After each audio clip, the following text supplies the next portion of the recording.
जब हम कौन से भी व्यू निकालने के बाद हमें डायमेंशन की बारी आती है तो डायमेंशन कितने दिया जाता है, तो उस समय क्या ध्यान में रखना है कि जो अपनी ऑब्जेक्ट है, ऑब्जेक्ट में जितने माप दिए हैं उतने ही माप हम व्यू के ऊपर ही शो करेंगे। इससे एक माप कम नहीं होना चाहिए और उससे एक माप ज़्यादा नहीं होना चाहिए। जैसे ये 3 माप दिया है तो ये व्यू निकालने के बाद इसमें 3 ही माप आने वाले हैं, उससे एक माप कम नहीं और एक माप ज़्यादा नहीं। आप यहाँ पे गिन के भी डायमेंशन दे सकते हैं कि 1 2 3। तो इस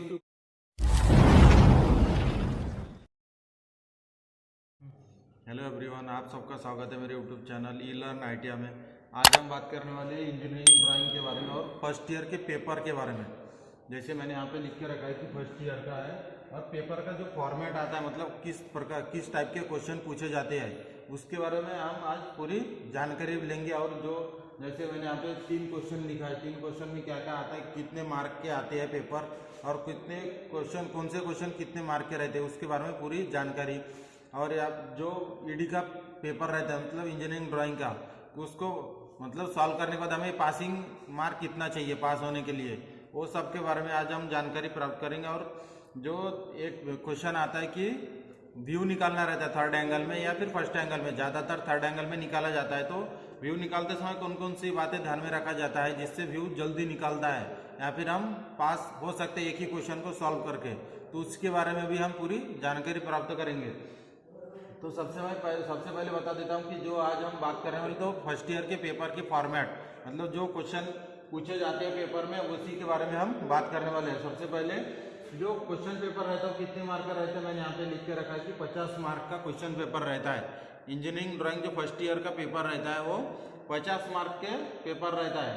और हमें टाइम कितना दिया जाता है, 3 आवर्स, मतलब 3 घंटे टाइम दिया जाता है। 50 मार्क का क्वेश्चन और 3 घंटे हमें टाइम मिलता है। तो उसमें 3 घंटे में हमें 3 क्वेश्चन सॉल्व, ज़्यादातर 3 क्वेश्चन ही रहते हैं जिसे हमें सॉल्व करना रहता है।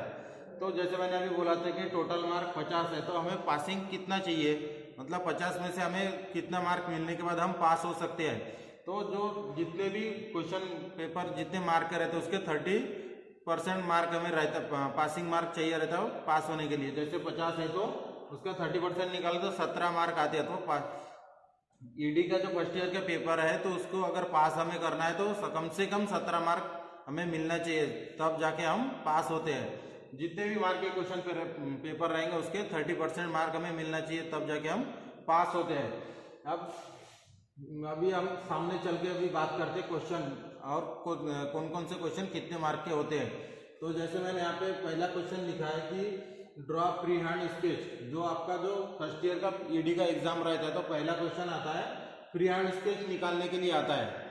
ध्यान में रखें कभी भी कि जो पहला क्वेश्चन हमारा ईडी का पेपर का जो पहला क्वेश्चन रहता है वो क्या रहता है, फ्री हैंड स्केच निकालने के लिए आता है। कितने मार्क के लिए आता है, 20 मार्क। मैंने यहाँ पे जो 20 लिख के गोला किया हुआ है मार्क, मतलब इसमें 2 क्वेश्चन 2 या 3 आते हैं, जैसे फ्लैट या ट्रिविएट, बटन या ट्रिविएट, इस तरह के जितने फ्री हैंड स्केच है वो आते हैं पहले क्वेश्चन में। और कितने मार्क के लिए आते हैं, 20 मार्क के लिए, जो बहुत इजी होता है। सेकंड नंबर का क्वेश्चन किस प्रकार से पूछा जाता है कि यहाँ पे मैंने लिखा है draw the ellipse by 4 centre method, major axis 80 mm और माइनर एक्सिस है 40 mm। मतलब यहाँ पे एक इलिप्स निकालने के लिए बोला है जिसकी मेजर एक्सिस मतलब सेंटर, मेजर के एक्सिस मतलब क्या होता है सेंटर, 80 mm है और माइनर एक्सिस है 40 mm। ये दोनों माप को लेके हमें किस मेथड से निकालना है, 4 सेंटर मेथड से इलिप्स निकालना है। इलिप्स भी 2-3 तरीके से हम निकाल सकते हैं, लेकिन क्वेश्चन में क्या पूछा गया, 4 सेंटर मेथड, ये सबसे ज्यादा पूछा जाता है और डायमेंशन सेम यही रहता है 80-40। तो इसके बारे में भी हम अभी नेक्स्ट इसमें बात करेंगे कि 4 सेंटर मेथड से कैसे इलिप्स निकाला जाता है। लेकिन अभी जो हम क्वेश्चन पेपर का फॉर्मेट देख रहे हैं तो उसको पहले पूरी करते हैं। तो ये सेकंड नंबर क्वेश्चन सबसे ज्यादा यही पूछा जाता है कि draw the ellipse by 4 centre method, ये हमें निकालना आना चाहिए। और इसके लिए कितने मार्क का रहता है, 10 मार्क का क्वेश्चन रहता है ये। या फिर इसके और में मतलब अगर ये क्वेश्चन नहीं आ रहा तो दूसरे क्वेश्चन इस प्रकार से भी पूछा जाता है, draw the triangular prism, major axis 40 और माइनर एक्सिस 20।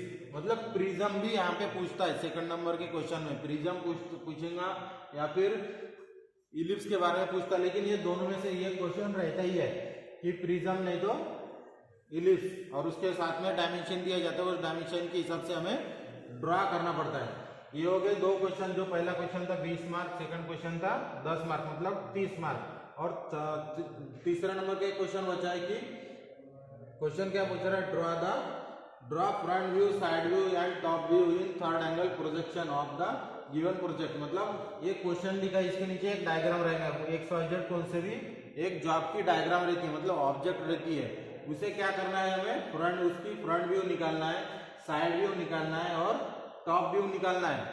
सिर्फ व्यू नहीं निकालना है। अगर हम कौन से भी चीज का थर्ड एंगल प्रोजेक्शन या फर्स्ट एंगल प्रोजेक्शन निकाल रहे हैं तो उसमें बहुत सारी चीज रहती है, जैसे उसमें नोट रहता है, उसके बाद स्केल रहती है, उसके बाद डायमेंशन रहती है, किस तरह से डायमेंशन दिया जाता है, उसके बाद उसके सिंबल्स रहते हैं कि कौन से सिंबल्स रहते हैं, किस तरह से सिंबल रहते हैं, फर्स्ट एंगल का सिंबल कैसा है, थर्ड एंगल का सिंबल कैसा है।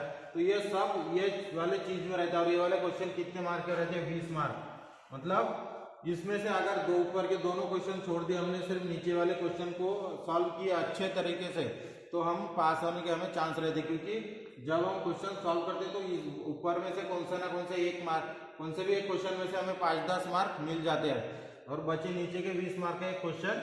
तो इसमें अगर हमें सही तरीके से हमने पूरे इसको ये वाले क्वेश्चन को सॉल्व किया तो हम पास होने के हमें 100% चांस रहते हैं। तो हम अभी बात करने वाले हैं कि थर्ड एंगल प्रोजेक्शन पूछा गया है क्वेश्चन में, तो एक एग्जाम्पल के लिए एक डायग्राम लेंगे जिसको हम सॉल्व करके दिखाएंगे, और शॉर्टकट मेथड मतलब जो व्यू निकालते समय किस बातों को ज्यादा ध्यान देना चाहिए उसके बारे में हम अभी पूरी प्रैक्टिकली देखने वाले हैं। तो कि कौन सा भी एक ऑब्जेक्ट लेंगे हम और उसे थर्ड एंगल प्रोजेक्शन में सॉल्व करेंगे, या फिर फर्स्ट एंगल प्रोजेक्शन में भी सॉल्व करके देंगे, और उसके डायमेंशन कैसे डाले जाते हैं, कितने माप डाले जाते हैं, उसके नोट क्या होता है, उसकी स्केल क्या होती है, इसके बारे में पूरी जानकारी लेंगे अभी डायरेक्ट प्रैक्टिकली। जैसे अपना थर्ड क्वेश्चन क्या था, draw front view, side view, top view in third angle projection of the given object. मतलब एक जो जॉब की ऑब्जेक्ट रहेंगे अपनी जॉब की डायग्राम, उसका हमें क्या निकालना है, फ्रंट व्यू, साइड व्यू और टॉप व्यू। तो हम एग्जांपल के तौर में एक डायग्राम मैंने यहाँ पे निकाल के रखा है, तो एग्जांपल के तौर में एक सिंपल डायग्राम लिया है। तो हमें इंपॉर्टेंट क्या है कि व्यू निकालते समय कौन कौन सी बात को ध्यान में रखा जाता है, ये इंपॉर्टेंट है।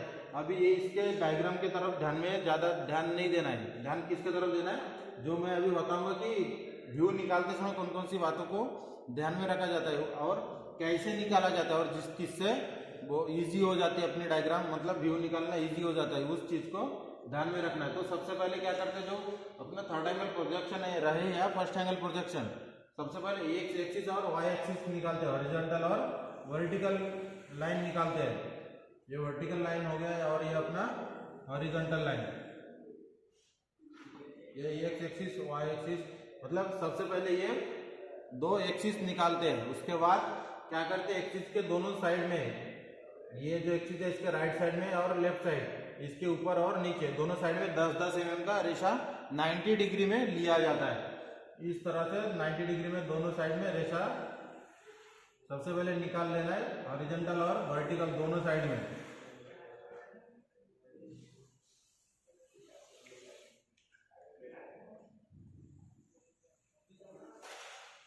जैसे अपने एक्सिस हो गया अपना, तो इसके बाद हमें क्या करना है, जो डायग्राम हमें सिंपल लगे, मतलब व्यू निकालना सिंपल लगे, तो मैं सबसे पहले बता देता हूँ कि जो अपनी जो ऑब्जेक्ट रहेंगी, फॉर एग्जांपल के लिए मैंने यहाँ पे एक सिंपल सा डायग्राम निकाला है सिर्फ एग्जांपल के लिए। तो जो भी ऑब्जेक्ट रहेंगे उसका क्या करना है, सबसे पहले लंबाई अलग से निकाल के रखना है, चौड़ाई, लेंथ, विड्थ और हाइट अलग से थोड़े रफ में लिख के रखना है साइड में। जैसे ये अपने ऑब्जेक्ट है तो इसकी लंबाई कितनी है, 50 mm है, चौड़ाई भी 50 mm और हाइट भी 50 mm है। सिर्फ ये एग्जांपल के लिए मैंने ऐसा डायग्राम निकाला, बाकी जो अपना रियल ऑब्जेक्ट रहेगा उसके हिसाब से ये तीनों चीज अलग से निकाल के रखना है। और एक चीज निकालना क्या है कि जो हमारी फ्रंट व्यू रहती है, हमें निकालना क्या है, फ्रंट, साइड और टॉप। तो उसको भी ऐसे साइड में लिखना, फ्रंट, टॉप और साइड, ये ध्यान में रखना ये चीज के ये जो मैं लिख रहा हूँ ये शॉर्टकट है जिससे डायग्राम निकालना बहुत आसान हो जाता है। तो फ्रंट व्यू में क्या आता है ये ध्यान में रखना, लंबाई आता है और हाइट आती है।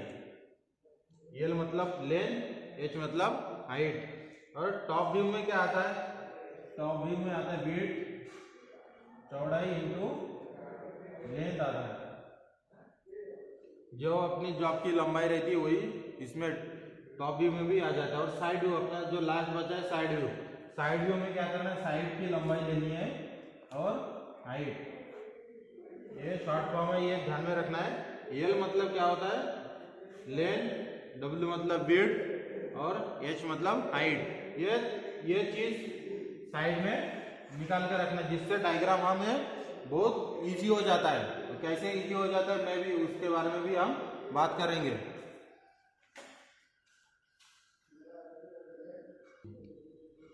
जैसे मैंने अभी ये बोला था कि साइड में हमें ये निकाल के रखना, रफली पेंसिल से हमें लिख के रखना जिससे हमें डायग्राम जो सॉल्व कर रहे हैं थर्ड एंगल प्रोजेक्शन या फर्स्ट एंगल तो इजी हो जाता है। लंबाई, चौड़ाई और हाइट अलग से निकाल के रखना, उसकी माप, डायमेंशन। तो उसके बाद क्या आता है, हमें क्या निकालना रहता है, 3 व्यू निकालना है, फ्रंट, टॉप, साइड। तो फ्रंट में क्या क्या आता है मैंने यहाँ पे लिखा है कि लंबाई और हाइट आता है। टॉप व्यू में क्या आता है, चौड़ाई और लंबाई आता है। और साइड व्यू में साइड की लंबाई और हाइट आता है। मतलब 3 डायमेंशन रहते हैं। मैंने यहाँ पे 3 डायमेंशन की ही बात की है, लंबाई, चौड़ाई और हाइट। इसके बाद का प्रोसेस क्या रहता है, हमें ऐसे मतलब फ्रंट, टॉप, साइड कौन से साइड में बिठाते हैं वो चीज हमें पता होना चाहिए। तो उसके लिए मतलब साइड व्यू के हिसाब से 2 चीज रहती है। तो जैसे अपनी ये डायग्राम है, इसके दोनों साइड का माप एक ही जैसा है, तो यहाँ इसमें पता नहीं चलता कि फ्रंट कौन सा है। तो इसके लिए तो डायग्राम में इस तरह से एक एरो दिया जाता है। अगर एरो नहीं रहा तो कभी कभी क्या रहता है, सबसे ज्यादा क्या रहता है, कौन से भी दोनों साइड के, ये दोनों साइड का माप सेम रहता नहीं है, कम और ज्यादा रहता है। साइड व्यू की लंबाई कम रहती है, फ्रंट की लंबाई ज्यादा रहती है। तो उस समय पहचानना हमें क्या रहे, मतलब फ्रंट कैसे पहचानते हैं हम उस समय, जिस साइड की लंबाई मतलब बेस की लंबाई ज्यादा रहती है उसे फ्रंट के नाम से जाना जाता है। जैसे अभी यहाँ पे दोनों का माप सेम है, लेकिन यहाँ पे अगर एक एरो दिया है, ये एरो मतलब ये एरो हमें बता रहा है कि इस साइड से फ्रंट है। ये बात ध्यान में रखना है। अगर कभी दोनों साइड का माप सेम रहा तो फ्रंट कैसे पहचानना है, एरो रहेगा। और एरो भी नहीं रहे तो ये दोनों माप सेम नहीं रहेंगे। उस समय एक माप ज्यादा रहता है लंबाई में, एक माप लंबाई में कम रहता है। तो जो साइड की लंबाई की माप ज्यादा रहेंगी उसे फ्रंट से जाना जाता है। ये हो गई फ्रंट, अपनी इस साइड से फ्रंट है, इस साइड का साइड व्यू है। तो जैसे डायग्राम को इस तरफ से देख रहे हैं तो इसकी साइड व्यू कौन सी है, लेफ्ट हैंड साइड व्यू है। तो लेफ्ट हैंड साइड व्यू होने की वजह से हमें यहाँ पे ये जो बना रहे हम थर्ड एंगल प्रोजेक्शन का, जो जहाँ पे फ्रंट, टॉप, साइड बैठने वाला है उसके हिसाब से ये तैयार करें तो 2 चीज रहती है यहाँ पे, ये फ्रंट के ऊपर टॉप रहता है और ये साइड। उसके बाद अगर बताऊंगा कि ये चीज और ये चीज कब यूज करते हैं, तो ये है दूसरा रहता है फ्रंट, टॉप, साइड। मतलब ये डिपेंड करता है हमारे डायग्राम की साइड व्यू कौन से साइड में है। अगर लेफ्ट साइड में साइड व्यू होता है हम इसी को ही यूज करेंगे, इसके हिसाब से डायग्राम तैयार किया जाता है। और साइड व्यू अगर राइट साइड में रहा तो इसके हिसाब से तैयार किया जाता है। मतलब जो हम एक्स एक्सिस और वाई एक्सिस निकाले उसमें फ्रंट, टॉप और साइड को कहाँ कहाँ पे निकालना है, ये चीज हमें ये दर्शाता है। ये भी इम्पोर्टेंट है। अगर ये हमें पता नहीं हुआ कि कहाँ पे फ्रंट, कहाँ पे टॉप और कहाँ पे साइड निकालना है तो हमें कोई भी डायग्राम निकाल के कुछ फायदा होने वाला नहीं है, क्योंकि उसमें मार्क हमें नहीं मिलता है। तो अपनी जो डायग्राम है, डायग्राम मतलब जो मैंने ये एरो बताया था कि एरो का मीनिंग क्या होता है, तो ये एरो यहाँ से इस तरफ से है तो मतलब ये फ्रंट है। और डायग्राम का साइड व्यू कौन सा है, लेफ्ट हैंड साइड व्यू। तो ये वाले जो 2 है इसमें का लेफ्ट हैंड साइड व्यू ये ऊपर वाला है, मतलब ये वाला हमें यूज करना है। ये साइड व्यू यहाँ पे आएगा, ये यहाँ पे फ्रंट आएगा और यहाँ पे टॉप आएगा। तो यहाँ तक पूरा समझने के बाद हमें क्या करना है, फ्रंट, टॉप, साइड कहाँ पे बिठाना है ये जब हमें पता चल जाता है उस समय, उसके बाद हमें क्या करना है, जैसे मैंने यहाँ पे बोला था कि फ्रंट में क्या क्या रहता है, लंबाई और हाइट। लंबाई और हाइट के हिसाब से हमने यहाँ पे सबसे पहले माप लिख के रखा है, जितने भी लंबाई, चौड़ाई और हाइट है। मतलब ये अभी इसकी इंपॉर्टेंट अभी हमें पता चलेगा कि हमने जो साइड में निकाला है तो इसकी वैल्यू क्या है।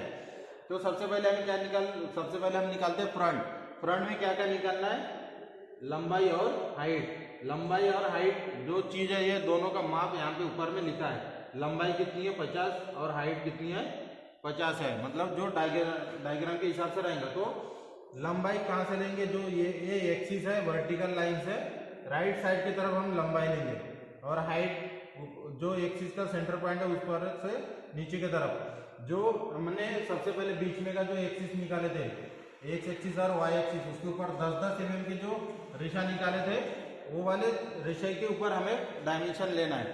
जैसे ये साइड और ये साइड, यहाँ से यहाँ तक हाइट रहेगा और यहाँ से इधर तक लंबाई। तो यहाँ से यहाँ तक फॉर एग्जांपल ये 50 है और यहाँ से यहाँ तक ये 50 है। तो इसको सबसे पहले हम क्या करेंगे, बॉक्स तैयार करेंगे। डायग्राम कैसा भी हो, हम सबसे पहले बॉक्स तैयार करेंगे।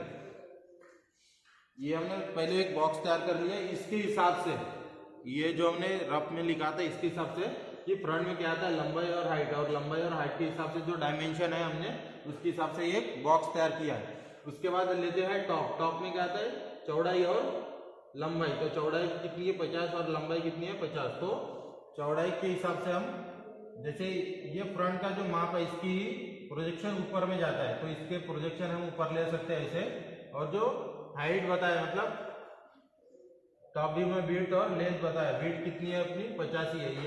ये जो है ये विड्थ है अपनी। ऐसे सबसे पहले क्या करना है, बॉक्स तैयार करना है। उसके बाद ये हो गया फ्रंट, ये टॉप और साइड व्यू। साइड व्यू में क्या आता है, साइड की लंबाई और हाइट। साइड की लंबाई मतलब ये है अपनी साइड व्यू डायग्राम की, साइड की लंबाई कितनी है 50 और हाइट कितना बताया है 50 बताया। तो इस जगह पे भी वैसे बॉक्स तैयार करना है। ये तीन मतलब ये अभी ये चीज यहाँ तक निकालने के बाद ये चीज अभी पूरी खत्म हो गई है। मतलब फ्रंट में क्या निकलना है, ये सबसे मेन चीज है। फ्रंट में क्या क्या निकलना है ये पता होना चाहिए। अगर नहीं पता है तो हम डायग्राम कंप्लीट नहीं कर सकते। तो जैसे अपना सिंपल डायग्राम था, तो जब हम बॉक्स तैयार किए तो बॉक्स तैयार करने के बाद ये भी जो अपना डायग्राम था वो बॉक्स ही है। मतलब ये जो हमने निकाले तो ये कंप्लीट हो गया। तो कंप्लीट होने के बाद हमें क्या करना है, डायमेंशन ये जो आपके डायग्राम है उसे जहाँ तक है वो डार्क करना रहता है। तो फॉर एग्जांपल यहाँ से यहाँ तक जॉब था अपना, तो हम इसे डार्क कर लेंगे। ध्यान में रखना है कि जो मैंने एग्जांपल के लिए बता रहा, जो डायग्राम अभी चालू है, तो सबसे पहले बॉक्स ही तैयार करते हैं। बॉक्स तैयार करने के बाद क्या होता है, हमें पता चल जाता है उसके बाद कि यहाँ जो लंबाई और चौड़ाई इसके बाहर का कोई भी माप जाएगा नहीं, या फिर डायग्राम भी बाहर तक नहीं जाने वाला है। तो सबसे पहले बॉक्स को तैयार कर तीन लाइन में। तीन मतलब क्या होता है, हल्का फीका लाइन, और थिक मतलब डार्क लाइन होता है। जैसे मैं अभी इसको हाईलाइट कर रहा हूँ, तो ये पेंसिल से करते समय क्या हो जाता है, डार्क लाइन हो जाता है। ये चीज ध्यान में रखना है।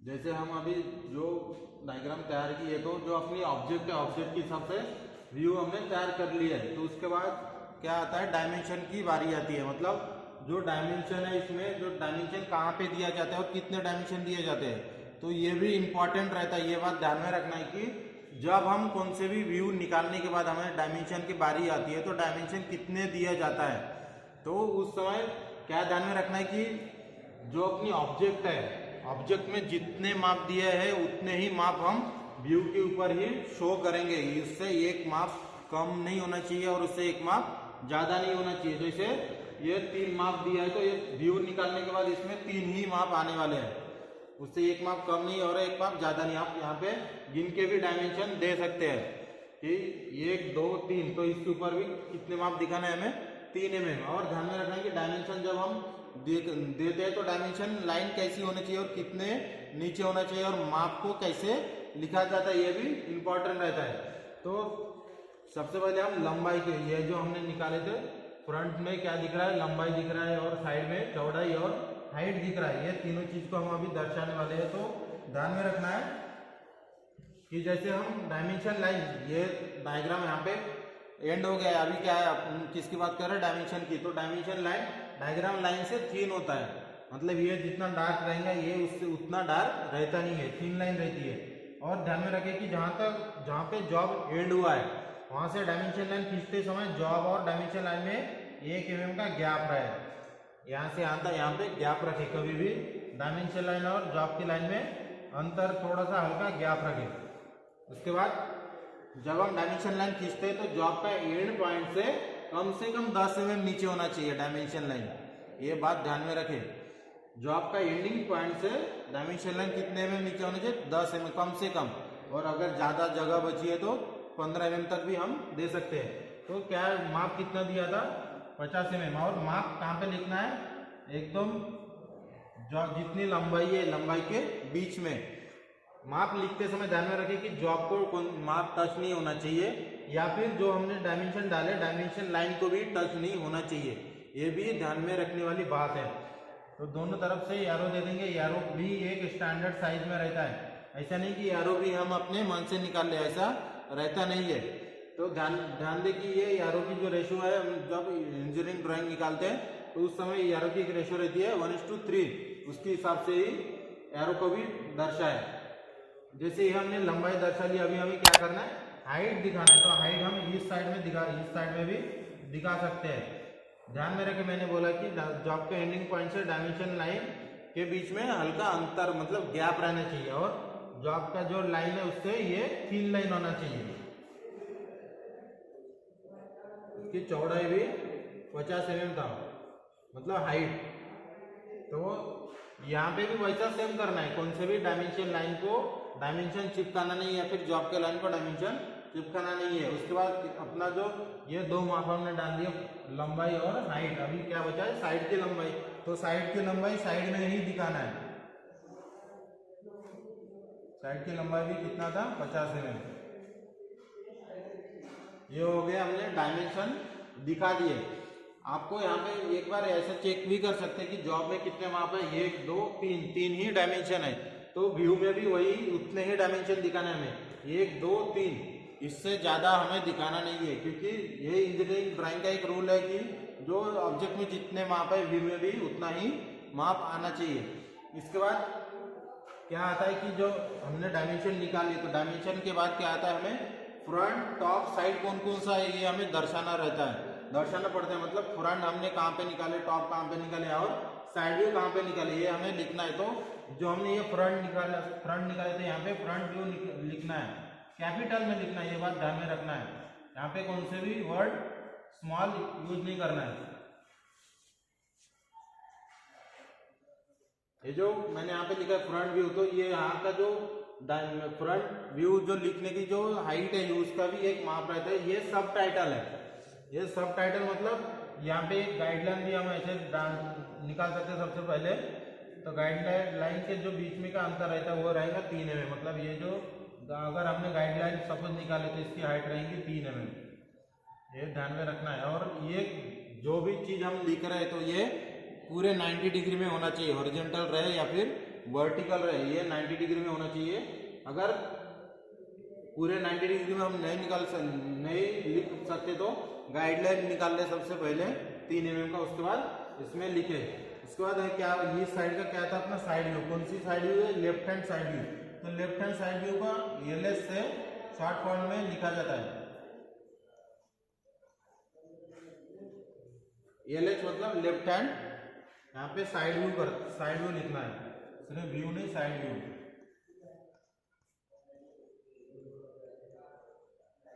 यहाँ पे भी सेम वैसा करना है। अगर हमें हमारी राइटिंग पूरी सीधी नहीं जा रही तो हम नीचे गाइडलाइन बना के भी लिख सकते हैं। उसके बाद है अपनी टॉप व्यू, ये अपनी टॉप व्यू है तो टॉप व्यू में भी ऐसा ही लिखना है।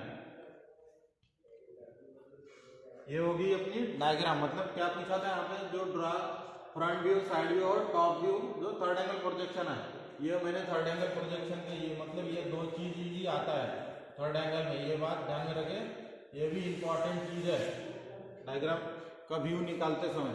तो होगी अपनी डायग्राम पूरी कंप्लीट होगी। उसके बाद हमने नाम लिख ली है।